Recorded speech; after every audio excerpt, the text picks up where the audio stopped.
Muggle with the Mic is hands down the best podcast on the planet. I've listened to every episode 500 times. It is the absolute best. Everyone needs to listen.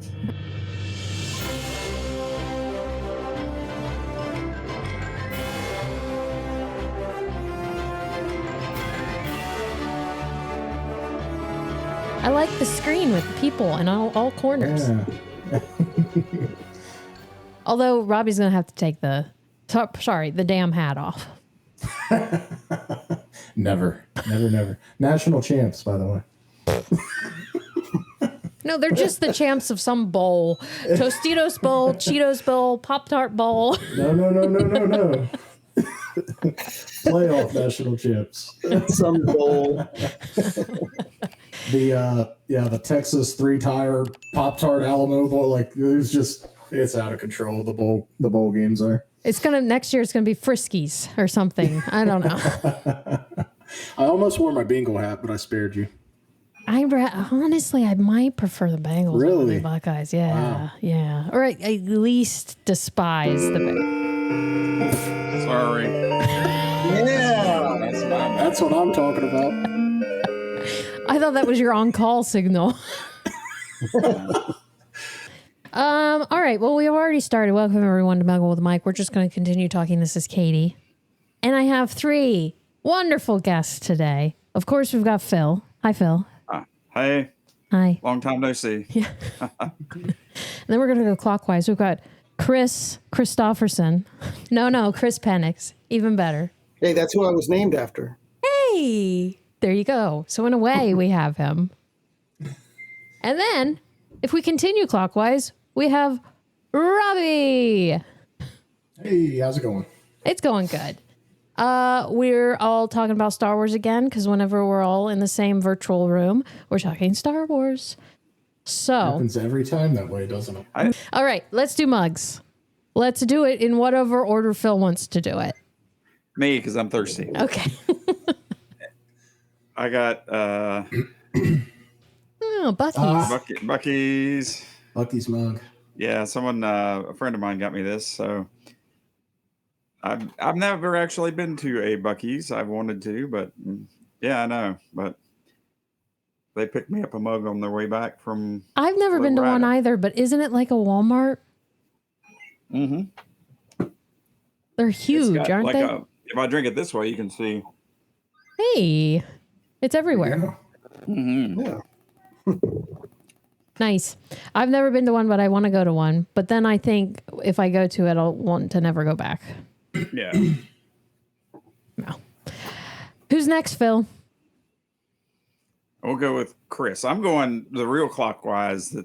I guess it is. Phil's clockwise. Yeah, my clockwise. It Clockwise would on be our mine. screen. So. It would be mine too. I guess that's the one you were using. So, yeah. I'm so confused. All right. See, I know I've only done a few Muggles, but I'm starting to lose track of my mugs. Oh, I can tell you. I'll remember them. I've got a brain like Swiss cheese, so I can't remember stuff. This is Amazing Spider-Man. You haven't had There that you one go. on here. Very nice. Very nice. I just saw it randomly several years ago in the Kohl's checkout aisle. And I was like, yeah, you're coming home with me. Yeah. What size is that? How many fluid ounces will that hold? I'm not sure. It's like it's bigger than standard, so I guess the next size up. It's super sized. I always dislike just getting. A lot of them are just like 8 ounces, and then like you can't, if you stick it under your Keurig, it's just like I need an oversized mug. So, Right. No, I prefer the oversized ones. Yeah. Yeah. If it's not like a 12 or 14, forget it. I'm not buying it. I agree. It's probably a 12. Forget those 10-ounce mugs. Spidey's my favorite Marvel guy, so there you go. I should have got like a Jaws mug because yesterday was the 50th anniversary. So right. That's true. I got my big print, my Chris print up here. Oh, nice. On the wall in my 80s arcade. That's 70s, but I still watched it when I was a kid in the 80s. So we can round up. That's great. That's great. Mine's down in my theater. Yeah. Mm. All right. Good spot for it too. Who's next, though? Let's see. We're the last players at the basketball game. Who are you going to pick for your team, Phil? It's kind of easy. What? You got to say who goes next. What? Who goes next with their mug? Oh, okay. Okay. We'll have Robbie go next. Saw that Right, coming. so speaking of oversized mugs, look at this bag. Oh. Oh my goodness. Scooch it This over. thing is massive. It's yeah, nice Yes. Reese's Puff. It was a Christmas Nice. gift, I think, a couple years ago. But I love That's this cool. thing. Yeah, They probably Uh, did it come with a bag of candy in it? it did. It Yeah, definitely nice. did. Yeah, candy and like the little mini Reese's and some Reese's Pieces I think were stuffed in it. So yeah, Nice. Good heavens. It makes you look like a it is a massive borrower. mug. Yes, I love it though. It's great. Well, we're moving on up. Yeah. That Because- just leaves Katie. So. Yeah, thanks. It just leaves me. No, we're going to just step it up a bit on steroids. I got this at Final Boss Con, and it's Bowser. Oh, 3D printed. I thought that was you were gonna whip that out and it was gonna be the Galactus popcorn bucket at the big. Have you seen the popcorn bucket they're gonna have for Fantastic Four? I It's like haven't. $80. Yes. Lights up and Galactic. I don't know. I'm sure there'll be some collectors out there willing to spend $80 on a popcorn bucket, but you know some will get it. That's insane. Here, I think I have it. Oh yeah. Yeah. that sucker's like about 3 feet tall and it is. It's pretty humongous. Good That's heavens. ridiculous. What's Its this? eyes light up. Also, the one with the different elements is neat. With Yeah, the that's cool. yeah. But your Bowser chalice kind of looked like that with the horns and stuff, the silhouette. I thought, oh my gosh, she got one already. She's But I'm got just- the popcorn bucket. I've got a can in here, but I That's a don't. good one.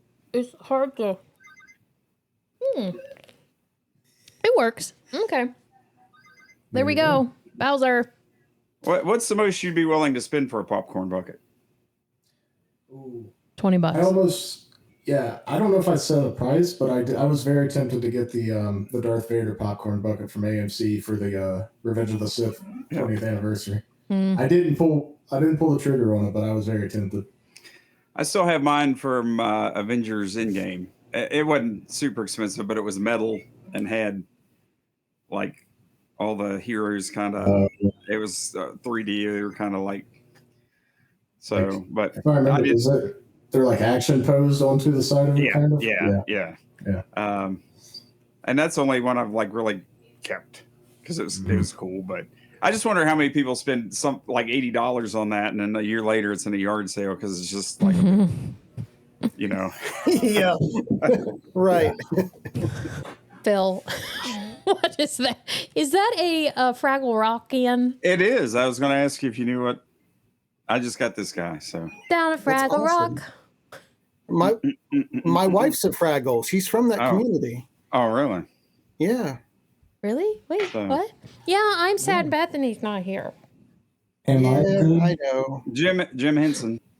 Also, Chris, you say that your favorite Marvel character is Spider-Man. Yes. I think mine is Daredevil.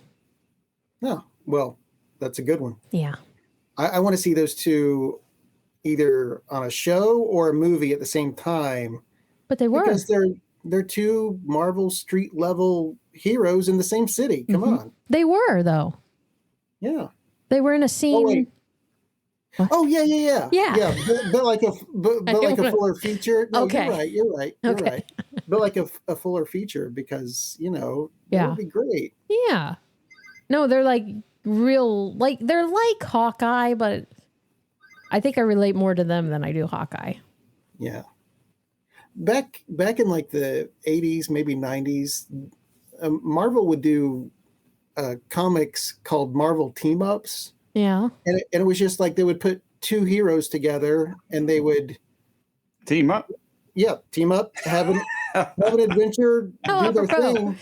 I think that would be a good template for movies. Yeah, just to refresh things, to make something new, because Marvel's just quick bringing out new stuff and try to devote it to the characters that we like currently. Yeah. I don't know. They're just going to have to reboot the whole thing sooner or later because it's kind of getting to be a little bit of a... Reboot it, like start from scratch and do the first Avenger again? Or do some different characters, because everything's with all the multiverse stuff. It's just getting a little bit stale, confusing, and I mean, it's like nobody's like really dead because they can just bring them back. None of the characters. Oh yeah, hold on. Go ahead, keep talking. I felt that way with when they kind of hinted that they were gonna like bring the X-Men into the fold. Yeah, and I was like, good. They can get new X-Men, like freshness, but they're like sticking with the Fox actors, and I'm like, no, don't do that. Well, I think they're going to kill off a lot of them. I think they're doing that to draw a crowd because everybody knows. I mean, just like with Wolverine when they had him with Deadpool, everybody showed up, and like when they had all the old Spider-Mans, because everybody's nostalgic for that. Right. But I think in this movie, like when they bring them in, a lot of them are going to die, and they'll bring them over from a different like multiverse or. Yeah, I can see that. Because I mean, a lot of them are too old to. I mean, continue another 10 years. I mean, they won't. Yeah.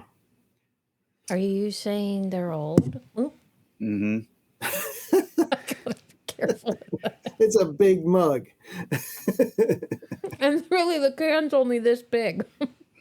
Well, that's what kind of surprised me with bringing like, the Fantastic Four cast. You have Pedro Pascal, which I mean, he's in his 50s. He's not going to be doing, and that if they're gonna have Fantastic Four movies for the next 10 years, I mean, he's not going to be playing Mr. Fantastic.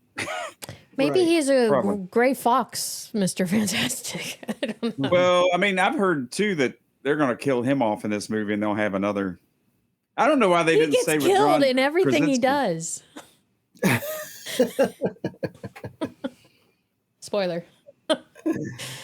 Don't tell me Mando's going to die. Yeah, he's got a movie coming up, so. I bet he dies in it. I'm telling you. He's going to die, and then Grogu's going to carry on the Din family. That's one. He better start talking to make that work. Well, yeah. Why hasn't he talked yet? Maybe he will. I expect him to in this movie. He's 50 years old. He can understand stuff, but he can't communicate. I bet you he'll say something in the trailer, even if it's just one word. Okay. Yeah. Oh, there's a chance. Here we go. Yeah. Drum roll. Finally, that took way too long to set up Bluetooth. Oh, you sound like you're a pilot. You sound like a pilot. Like it. Yeah, I don't know. This might be our best bet. How does he sound to you guys? A pilot like like one of those pilots, or is it like actually sounded really good. Yeah. Say Rogue Squadron.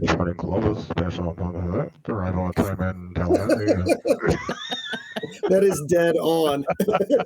You cannot hear a word they say. You can't. Yeah.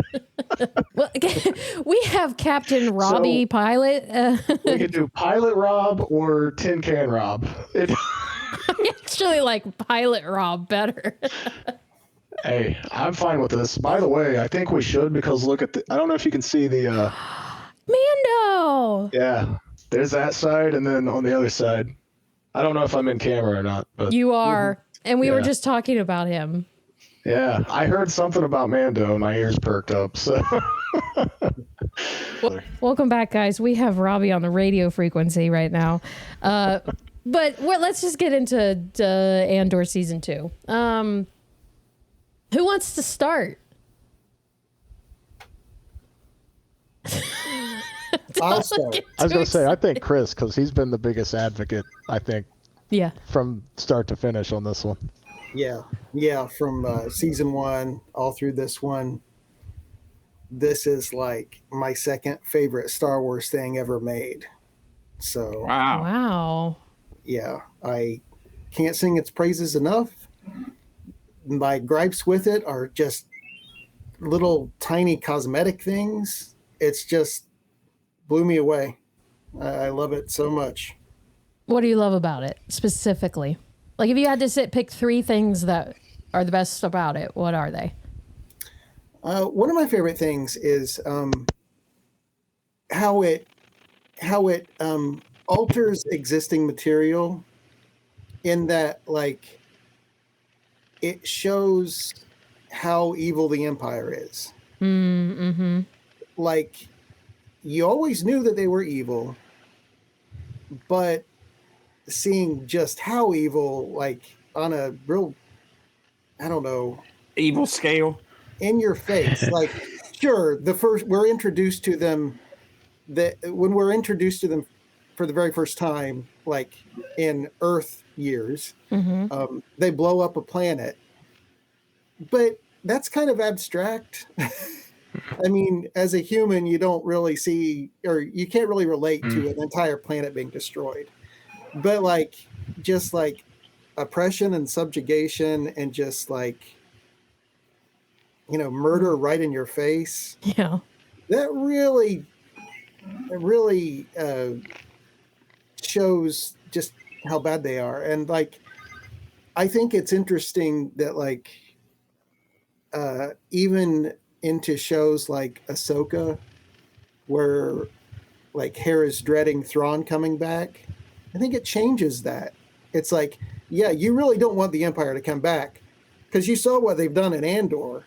You don't want that going on again. So I don't know. It just changes how the Empire looks and all the other things that the Empire is involved with.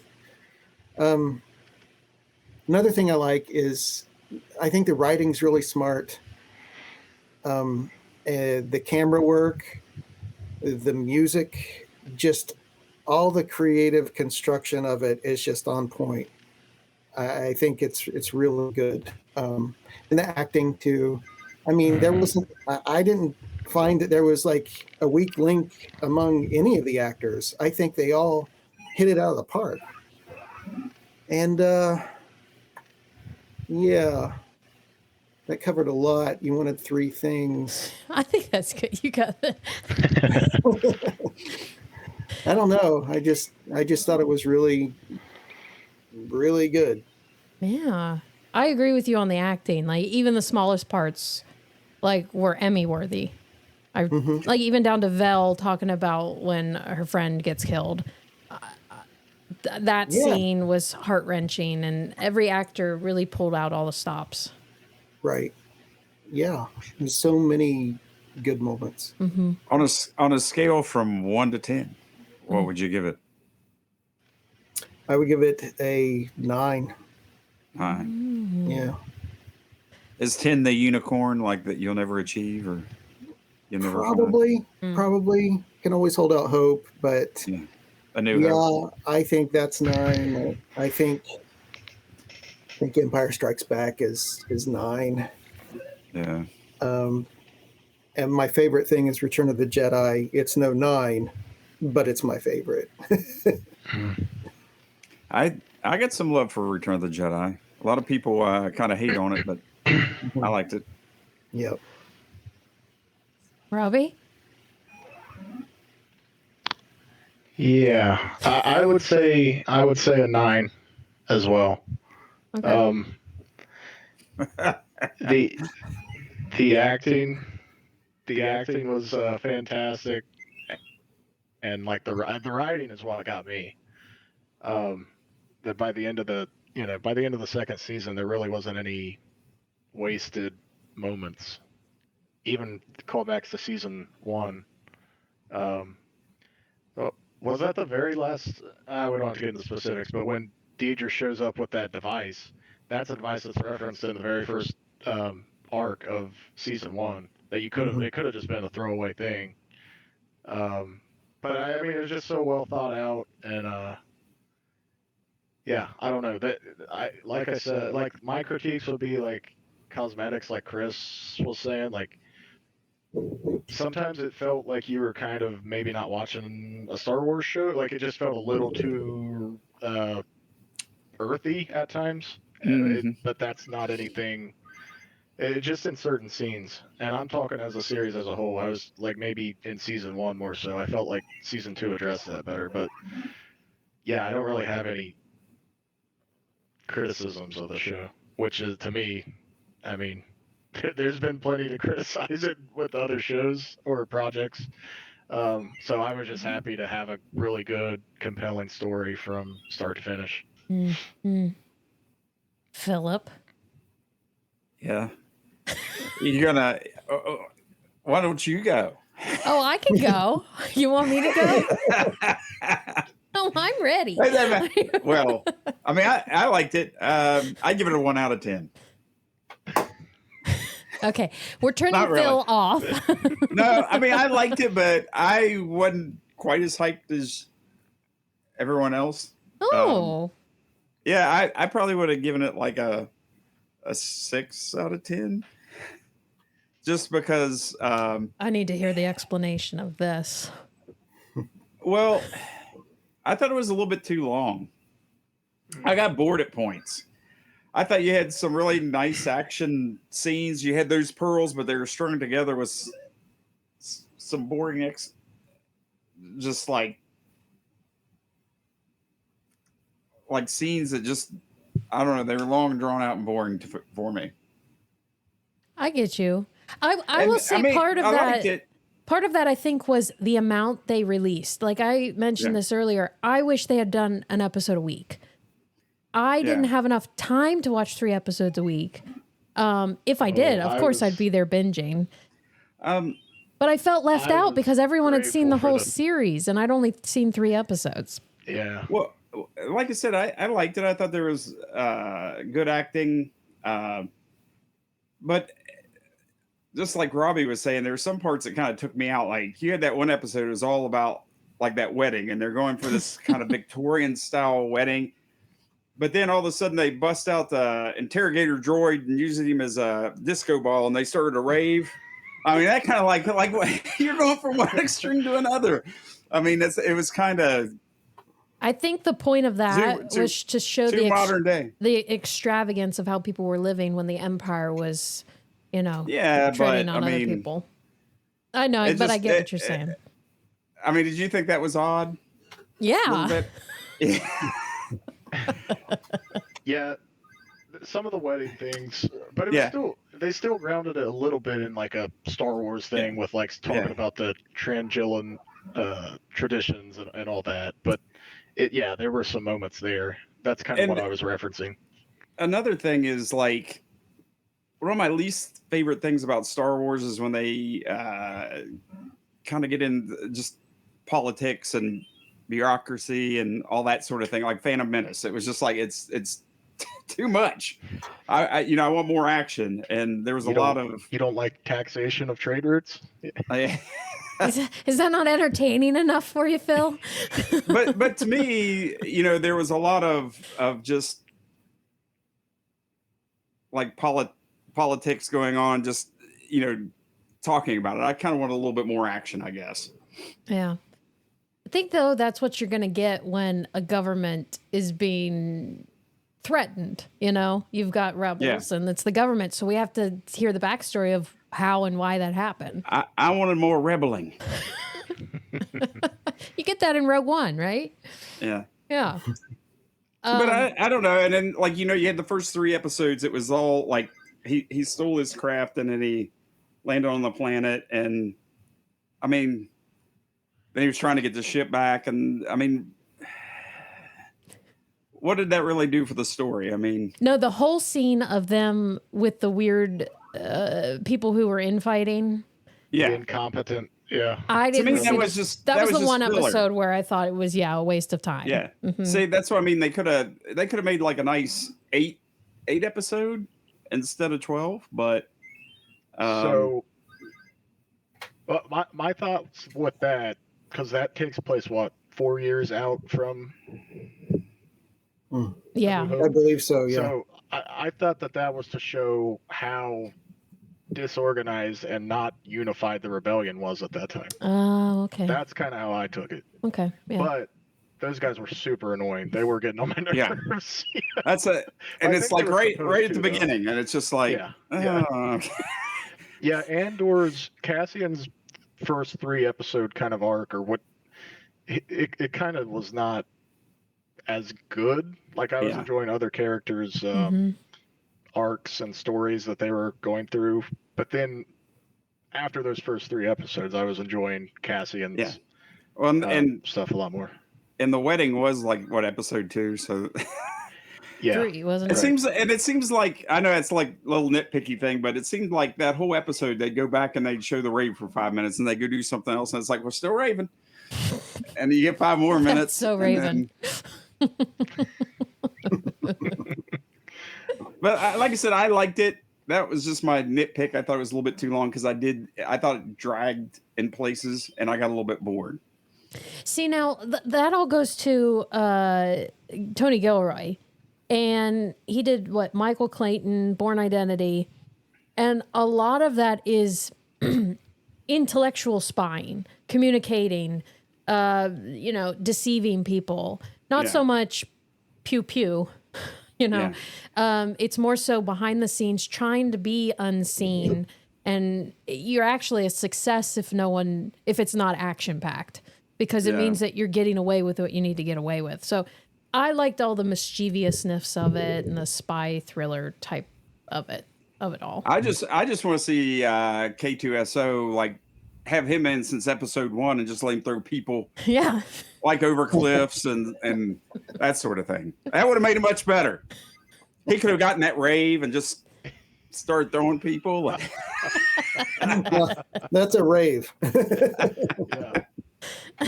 That's a droid rave. That only happens at theirs.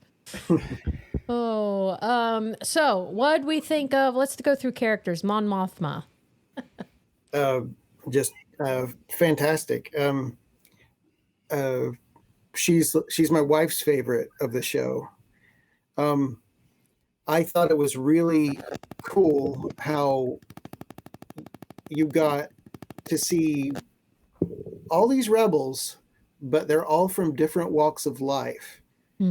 And whenever she finally does her thing in the Senate and Cassian rescues her, it's like, they're both rebels, but she is like a deer in the headlights. Yeah. Like she's scared to death because she's been on the inside. She doesn't know what, the rebels at Yavin are like, or Luthen's operatives. And so it's like, basically it's like rich girl thrown into the war, and she gets to see how the sausage is made.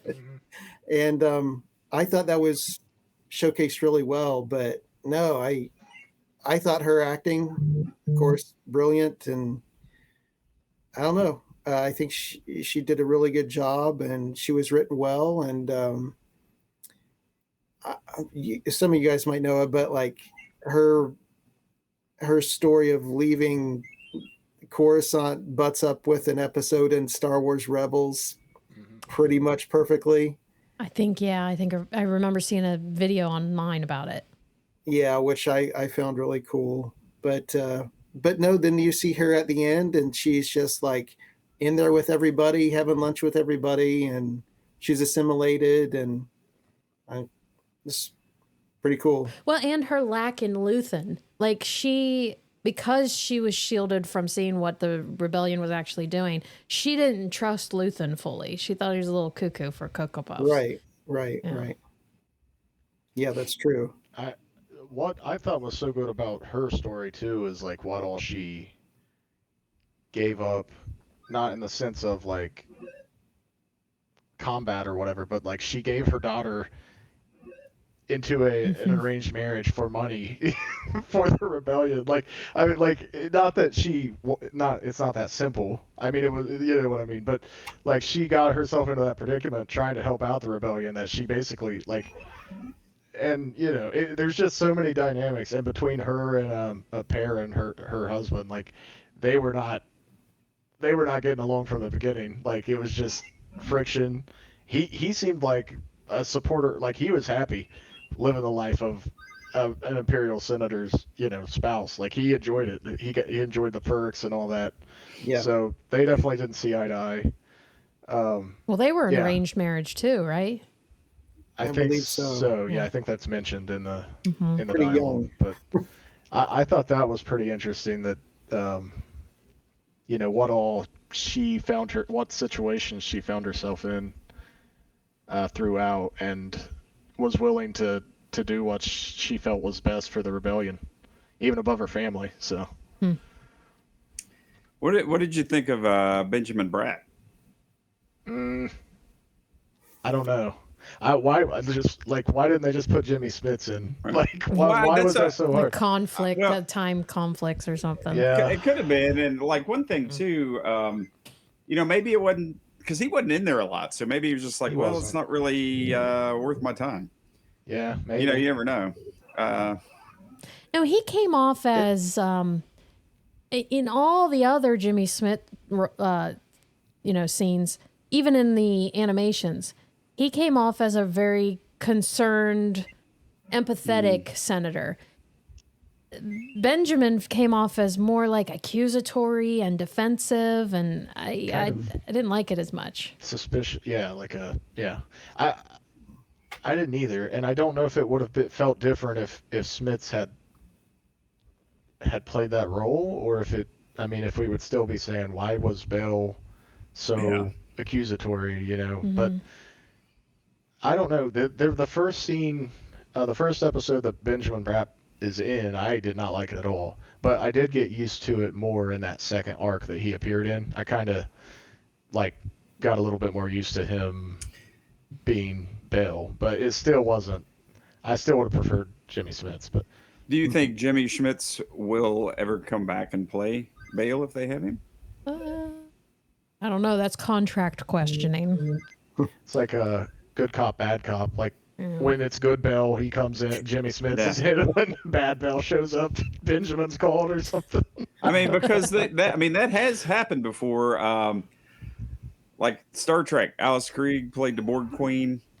She actually wanted to come back in Voyager and do it, but she had a conflict. But then, so they got somebody else. But then later on, they had her back to play the Queen because her schedule freed up. So I mean, you had someone else step in for a while, and then she came back. Yeah, I remember when that happened. I thought it was kind of strange, but I was so glad to see her back at the end of Voyager. That was cool. Yeah, that's what I think with Bell being just kind of a tertiary character almost. Like he's it's fine. It's not like he's a major proponent of that show. I mean, he played a major hand in the rebellion, but within Andor, he was pretty limited in his role or interactions. So, do you think that they will do another season? No, because they kind of brought it up so most to the point of Rogue One. So I kind of think this is. What are they going to pick it up with his child? Is that what you mean? No, I mean I don't think they will. I just think that can't have Andor without Cassian. They could do a K2SO show.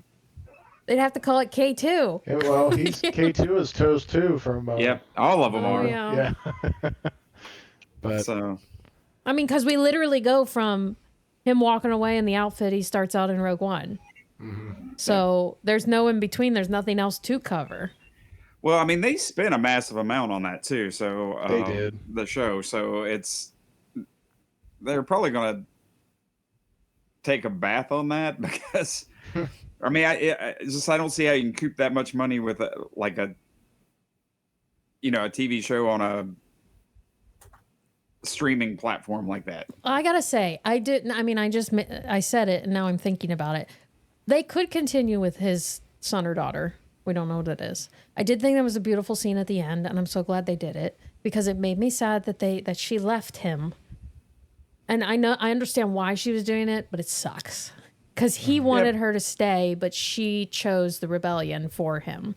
But would there really be, because by the time their son or daughter grew up, it would have been Return of the Jedi. I mean, you think like a 20-year gap. I mean, unless they hung out with Luke in an older age. I don't know. Yeah, that'd be what, like 10 or 11 by the time? Yeah, Return of the Jedi, because... Or even younger? Yeah. Yeah, I'm pretty sure it'd be younger. Yeah. No, he'd still be a little kid.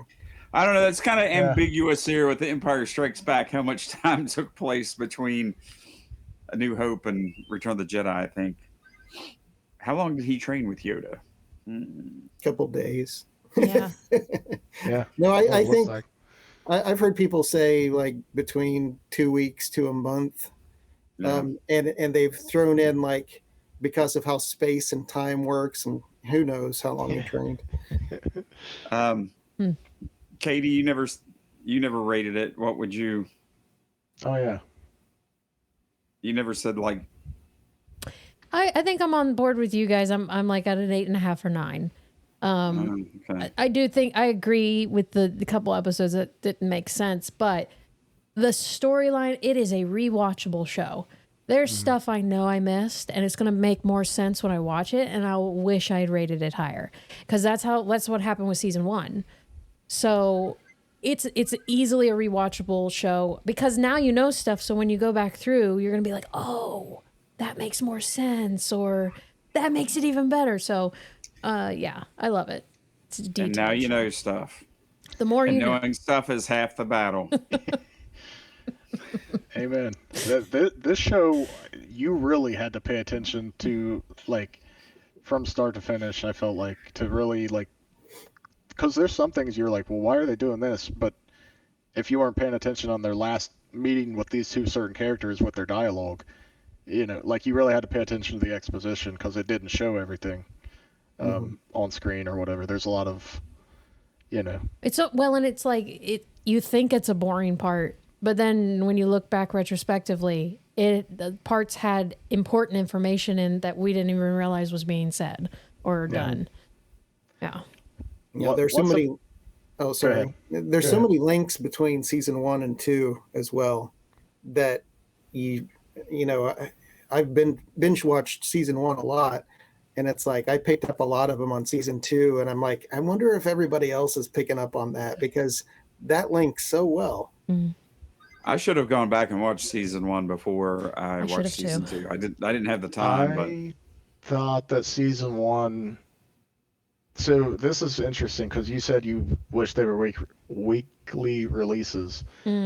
I'm glad they did it in arcs because when season 1 came out, I thought like it was so slow. Like with the first, especially those first couple arcs, I was like, and I was watching them week to week. But if you go back and watch some of those episodes back to back in like a binge, it flows so much better than like to wait a week apart for especially season 1. I don't know if season 2 is the same, but I was glad to have them, you know, you get a contained story kind of, especially with them being a year within that, you know, year's timeline before the Battle of Yavin. Now to counter that, for me, I liked having a space in between so that I could digest the episode because like we said, there's so much in them that I was able to comprehend it a little more. I don't know. I guess either way isn't wrong. Yeah. Right. Yeah. I think season 2 kind of had more. There was more action overall. I definitely feel like in season 2 than season 1 had. From like the episode 6 onward, that it kind of picks up pretty intensely. Are we boring you, Phil? No. I just had to. Like with the wedding and like when Cassian is kind of stuck on Yavin in the first couple episodes. Like based on what I'm hearing here, even you guys thought those drug a little bit. I think that if they had done one episode a week, people might Uh-oh. have. Oh no, Phil. I insulted him. He was getting bored. He was so bored. You think he got called out? Possibly. He would have told us. Finish your point, Kris, while he's away. We'll update him. Okay. No, it's just I think that if a lot of people felt that way, that the wedding's not really doing it for me. Cassian's stuck with these hooligans on Yavin 4, not really doing it for me. They may have just tuned out and not continued. So yep. I think it was calculated by them to kind of to drop it the way they did, because they know that the hardcore fans are going to watch it if you release 1 minute per week of an episode. Like, they're going to be there to tune in. So, like, I think they knew dropping it in the arcs will help people stay engaged if they have the time to watch it. But like you said, Katie, you didn't have the time, so you had to play catch up. Yeah. So. Yep. But yes, that was probably their thinking, though. It's like, better keep them engaged and keep people, well, but to hyped your up about it. point, Kris, pardon the pun, but I had hope in the series because at Final Boss Con you said, buckle up, it's gonna be a really good ride. So I mean, I think I knew going into it, because the first season was so good that, even if I'm bored with the little campfireside chats between the two different factions, then I can get through this. But yeah. Plus, it wasn't really the main characters. It had Cassian there, but he was tied up. So yeah. But I mean, Robbie, you made a great point that just shows the dysfunction of the rebellion. Yeah. No, it's funny because back in season 1, when Luthen goes to Saul, he's trying to get Saul to work with one of the other rebel groups. Saul starts mentioning off how he starts mentioning all these other groups and how they're kind of dysfunctional. He's like, yeah, right, I'm not working with them. Yeah. Well, that's one of the groups that he was talking about. Is the one that Cassian was stuck with. And I'm like, that's great. No wonder Saul, even though he's crazy insane, no wonder he doesn't want to work with these guys. They don't know what they're doing. No, and the whole Saul thing, sorry Robbie, but the whole Saul thing is great because it shows different characteristics of different rebels. He is cuckoo for Cocoa Puffs. I mean, how did he become a leader? I mean, we know how he, from animations and stuff, but it's still, I don't. As long as he's effective, I guess. Yeah. Yeah, huffing the, what was it, the Rhydon? Is that the name of the gas he was? Yeah. Yeah. Crazy. Robbie could do an impression with that mic.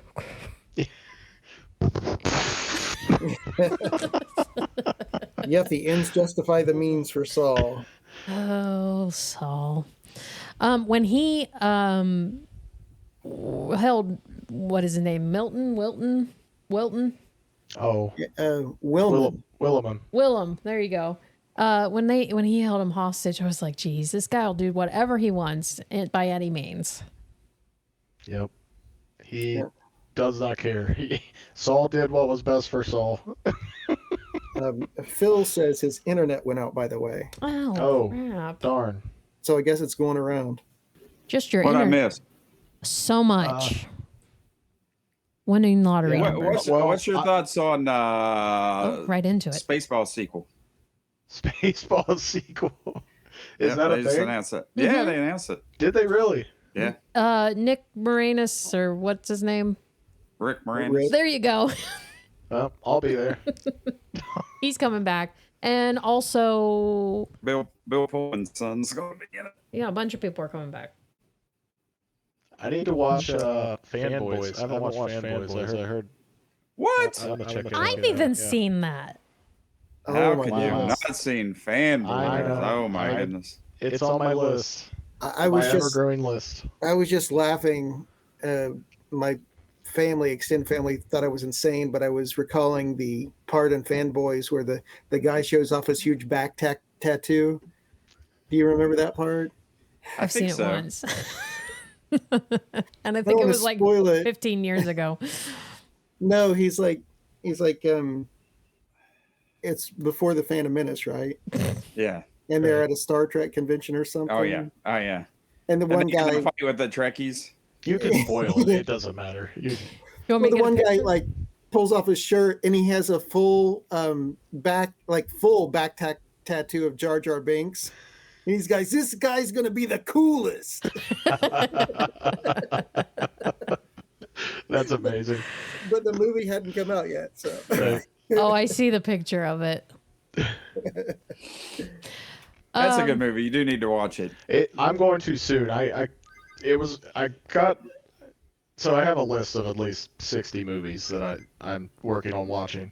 It's going to be moved up the queue because it's waited long enough. I need to watch it. Have you seen George Lucas in Love? No. Is it a rom-com? Kind of. Yeah, it's after Shakespeare in Love, but they made a movie where it's him and like who? he's incorporating you can tell me in real life. Yeah. Like how he wrote, It's not long though, is it? No. Like it was like maybe 20 minutes. I think it's kind of like true to George Lucas. I think a student was making a film and It's on my list now. So okay. I have it on DVD someplace if you can't find it. I mean, it's pretty niche. Yeah. Well, it's only 20 minutes. Let's watch it. Live react. Yeah. Speaking of Shakespeare in Love, George Lucas in Love, I love the soundtrack to Shakespeare in Love. The music in Andor season 2. I love it.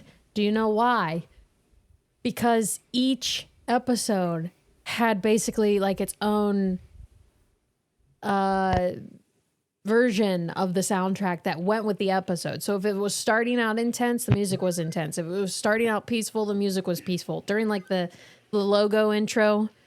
Yeah. I love it so much. And when it started out a rave, it ended a rave. Ignore the rave, Phil. I want one of those interrogator droids though. That interrogator disco. Yeah. Although cool. I'll have it for Christmas, don't you worry. I heard something really cool about the music. Okay. Somebody pointed it out on TikTok, and I had to watch the video a couple times to see what they were saying. And I was like, oh yeah.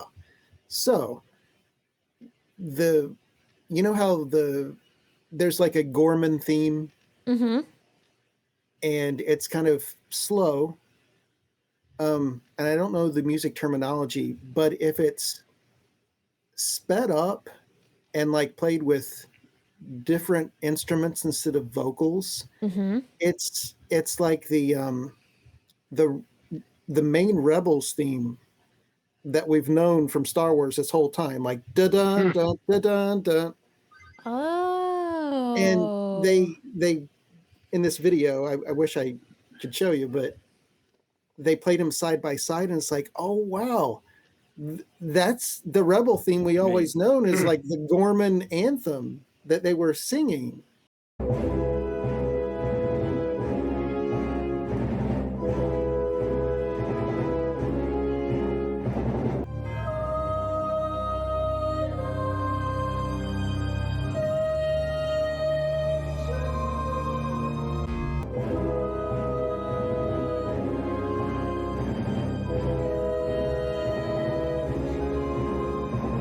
That's cool. Crazy.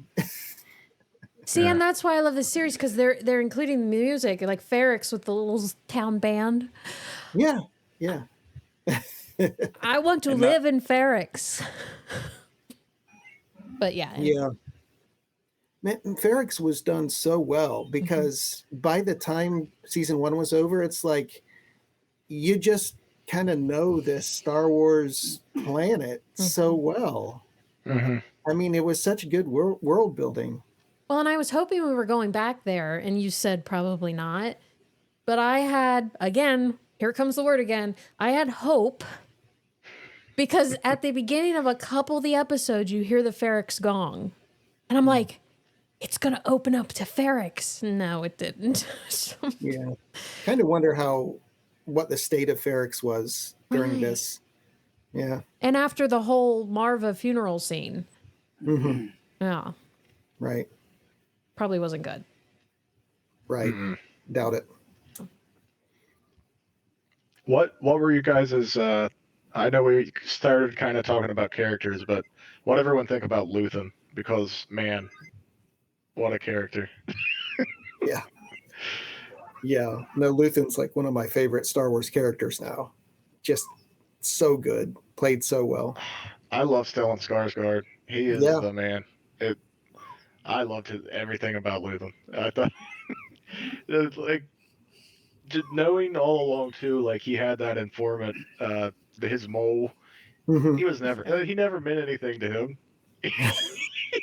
He just wanted the information. That's all he like. I mean, just leaves him dead on a bench. Like, oh my Yeah. goodness, he was crazy. I mean, I loved it. I loved everything about him. Well, I mean, but honestly, he had to. If that guy Yeah. went anywhere and let it slip to anybody that now Yeah. Luthen knows that information, it'd be over. Yeah. I think that was always the plan, though. By the way, no matter when Lonnie hit the button, I think he was always toast. I'm believing that, anyways. Yeah. Yeah. I like the mother-in-law. Mm.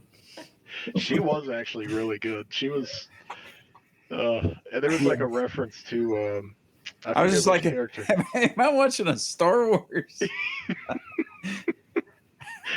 She was funny. I mean, She was, but it's just like, oh my goodness, it's just like the dinner with the Empire. But when she goes at it with her new daughter-in-law, are they even married?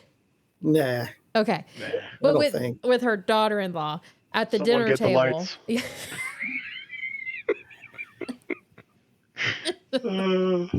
That scene cracked me up.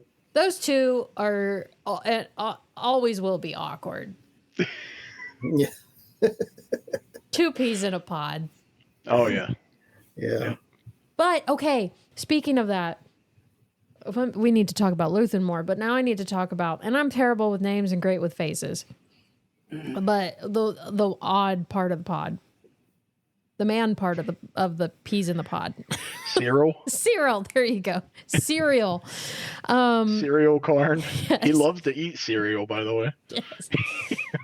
But Corn cereal. he was putting that rifle down. He was putting that gun down right before he got shot. What do you think would have come of that had he not gotten shot? Was he putting the gun down? I rewatched it. He looked like he was. But was he putting it down to make sure he knew that, or to make sure that Cassian knew who he was before he killed Cassian, or was he like having a change of heart? I think it was more so the events in the first arc of season 1 propelled Cyril's life for the next 5 to 6 years. He obsesses over Cassian. He finally meets up face to face with him, bests him in a combat, and is about to pull the trigger, and Cassian says, "Who are you?" He doesn't remember.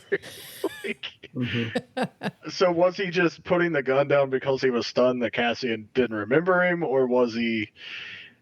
yeah, I don't know. But he had I like that it's ambiguous, by the way. He had just had that conversation with his girlfriend. What's her name? I'm terrible at names, guys. Deidre, there you go. When he had just basically choked her out and said, "What are we doing here? What's the truth of why we're here?" And so he has that fresh in his mind when he's fighting Cassian. Right. So it is ambiguous. I don't know. He could be pissed because Cassian doesn't know who he is, or he could be, I need to make a name for myself because the Empire doesn't care about me.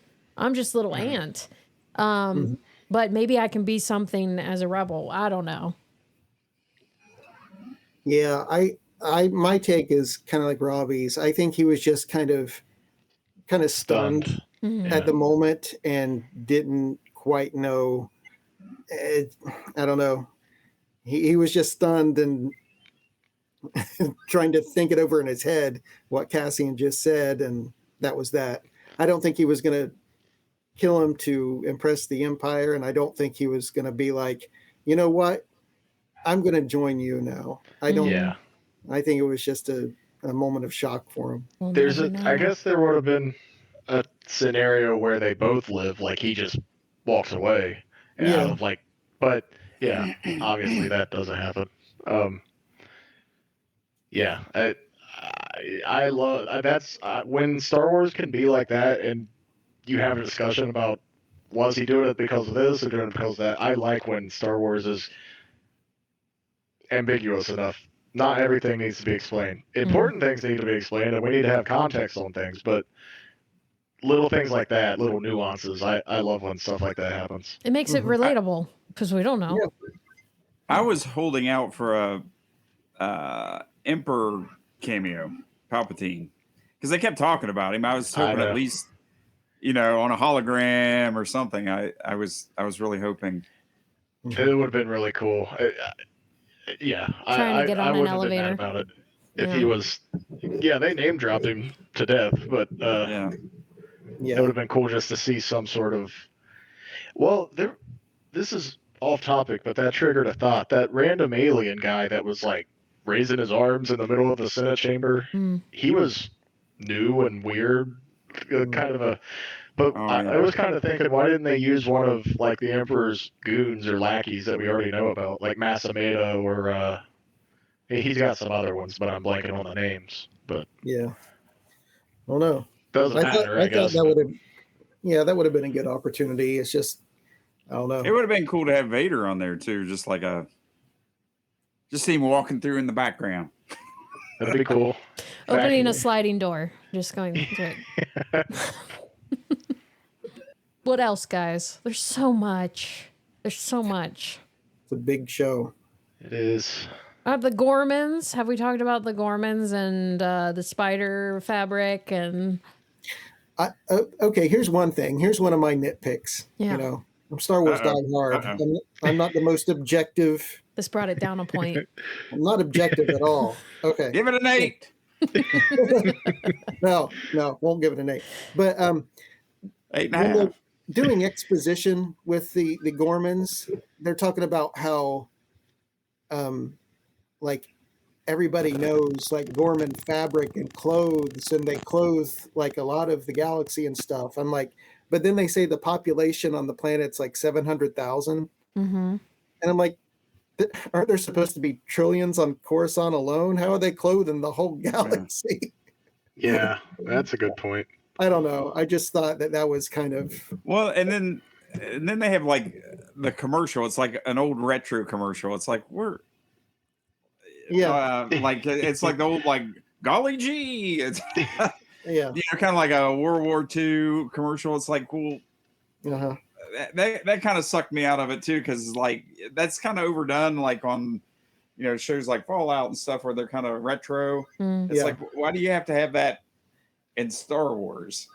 You know what's funny though is that I think that like you're saying, it kind of sticks out in Andor, but I could see George Lucas putting that in one of his movies. Yeah. Well, it correlates to the technology, what the technology looked like. It doesn't look advanced. It looks like what was made in the 70s and 80s.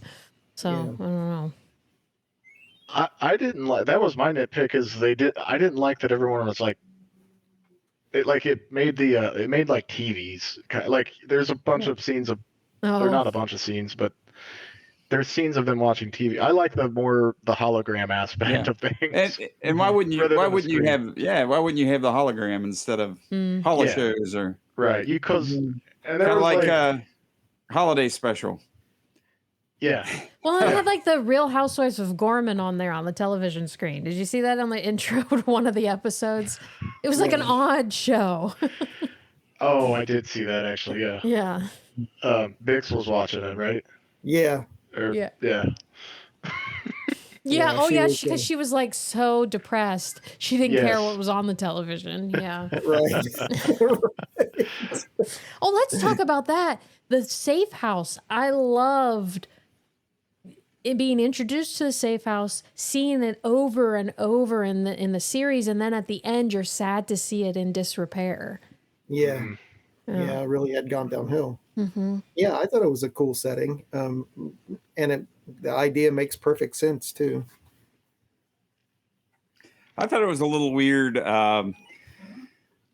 Like he stole that experimental ship, and he's like hiding out, and I realized it was an emotional thing, but here you are. I'm just going to take off and fly it right into this planet, like that's controlled by the Empire. It's just like, you don't think they'd recognize that ship? He was trying to rescue people, but Right. I just thought it's like that's going to like blow your whole operation there, bud. But I mean, it didn't. But Yeah, What he didn't know how to fly it though, did he? not well. He was just kind of winging it. Pardon the pun. yeah, Winging it. Yeah. He must have figured out enough by the time he got to the planet. Didn't he even like pull out a manual on how to fly it, or am I just making that up in my head? I don't think so. I think one time in one of the episodes specifically, he said there's no manual. Okay, maybe that's what it is. I think Diego is awesome. I think the character, he pulls off the character well. His accent's amazing too. I think I like the representation of the Mexican accent in a Star Wars film, but he's just cool. He's cool. Speaking of which, talking about different cultures, like that one planet, is it just me or were they speaking French? Like, Yeah. So it's like, maybe it wasn't, but it sounded like French to me. It was French, Well, I think. it wasn't. It's like- I don't think it was actually. I thought I saw a video of it being a made-up language Let me look with a up. French Right. like spin, basically. Flair. Yeah. French flair. Yeah. Yeah. But I picked that up too. I was like, are they speaking French? Because I don't speak French, so that's what made me seek out the answer. You're right. It's a constructed language called Gore, developed on the planet Gorman. It's not a real language, but it's based on French phonetics. That Yeah, kind of okay, like phonetics. Yes. Yeah. that kind of brought me out of it a little bit, just because the whole time I was like, is that French they're speaking?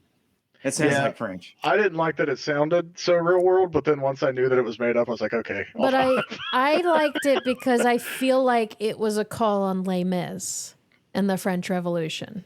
Yeah. So yeah. But it's yeah. also French resistance in World War II. Ah. Yeah. There you I go. think Gilroy's even talked a lot about that was kind of his inspiration, right? For the whole Gorman Well, thing. Cyril, obsessed with Cassian, is totally Les Mis. No, yeah. Do you hear the people singing? Sorry.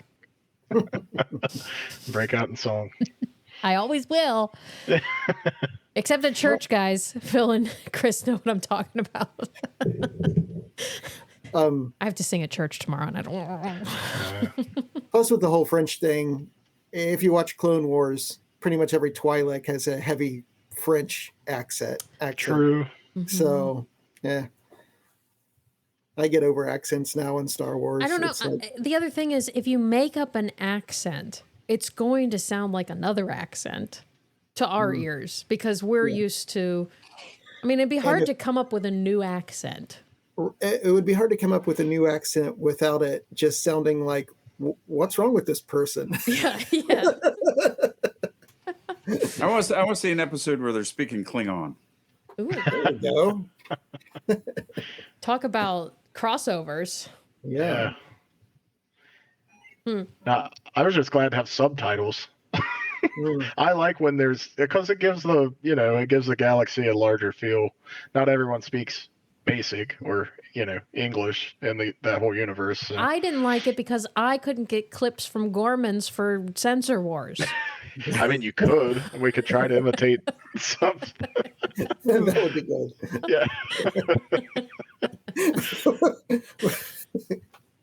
Yeah. I was thinking, I'll get some of them talking about. Nope. Not doing that. What else? I think we covered a lot. Yeah, I think overall, I think my last thing would be like Cassian. was I thought that they took a character that I didn't like. I was neutral about Cassian from Rogue One. He was a fine character. I didn't have any gripes, but I didn't like him for anything particular reason either. But they took him and made him like I hate that he's dead in Rogue One at the end of the movie now. Like, I want so much more of Cassian, and I think that's what you were saying earlier, Katie, about Diego Luna and his ability to be a good actor. But yeah. And I think I remember griping about why are we getting an Andor show like the day it was announced. I was like, isn't there better characters? But, I think we actually said it on the pod. Yeah. Yeah, I think we did. Yeah. Yeah. But I'll eat crow on that one. I'm glad overall. I was very happy with the series. Yeah. Man, I tell you what, the last couple arcs, my stress level was like up to here. Like, I knew Luthen was gonna bite it. What? Yeah. But when he goes and opens the front door of his shop and Dedra's there, I'm like, oh. Yeah. I still had hope he'd get out of it. But I knew. I was like, there's no way. He can't be around, by the end of the series. They killed everybody off, pretty much. They killed everybody, yeah. Except Bix, which she had already kind of left the rebellion to raise. And his Luthen's daughter, not daughter. Adopted daughter. Yeah. Protege. Yeah, she was good. Clea, yes. She was a great actress. She's on my drawing table right now. I'm painting her. Nice. That's awesome. Oh, you got an inside scoop. Yeah. You need to do a dark helmet. I do. What's a dark helmet? What? What? Do I feel... Shh, don't make me feel stupid. Even though I am. I want to do dark helmet with the face mask down. Oh. Yeah, there you go.